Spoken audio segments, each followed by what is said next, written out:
全公司都用 AI，我生意一啲都冇變好嘅。點解？其實問題唔係 AI，而喺你將個人用 AI 當成咗公司用 AI， 喺 AI 應用度，個人用 AI 同商業用 AI 係存在巨大差異嘅。呢句說話，如果你係老闆，你聽唔明就好危險。好多老闆都同我講，我哋唔使做 AI， 我哋公司已經有用啦。團隊做 PPT 用 AI， 員工做 presentation 嗰陣都會自己問 AI， 呢啲都係個人行為，呢啲確實係好事，因為代表你團隊願意提升效率。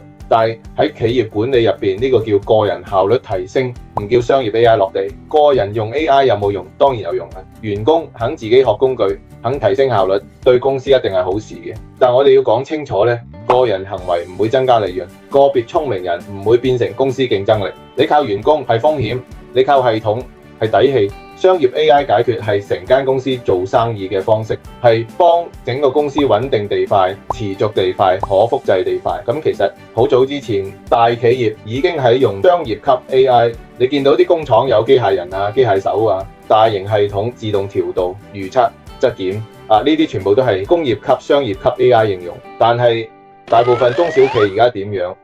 咁就老闆話咧，我哋好多同事用 AI 啦。其實喺我眼中，中小企真正做到商業 AI 落地嘅真係唔多。仲有一類，我好經常見到有啲人整個好靚嘅界面，外面包住啲 AI， 變成一個好容易用嘅工具。但係對企業嚟講咧，呢啲唔一定就係商業 AI 解決方案。如果佢只係幫你換個入口、換個殼，但係冇真正進入你嘅業務流程啦、數據系統啦、客戶路徑啊，嗰個價值係好有限嘅。真正嘅商業 AI 一定要去到我哋所謂 industrial level 工業級、系統級，喺你公司嘅前端、中台、後端都有佢嘅位置。舉個好簡單嘅中小企例子，喺前端呢度用 AI 幫你做出海試水、內容測試、廣告文案，低成本揾新客，唔係黑燒錢。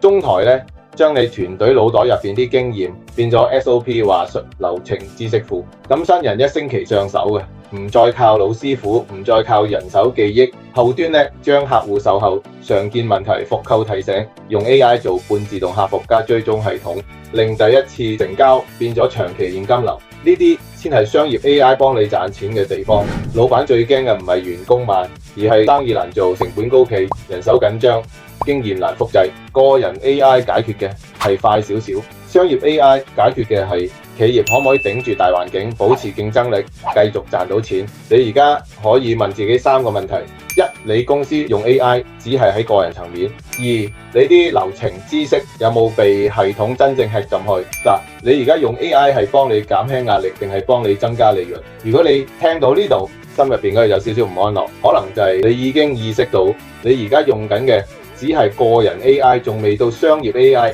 想知你公司喺邊個階段？DM 我商業 AI， 我幫你睇清楚，你公司用嘅 AI 係快緊定係賺緊？如果你覺得呢條片對你有啟發，歡迎你點讚、訂閱、轉發，我會繼續同你分享 AI 點樣喺真實商業入邊落地，真正幫到生意。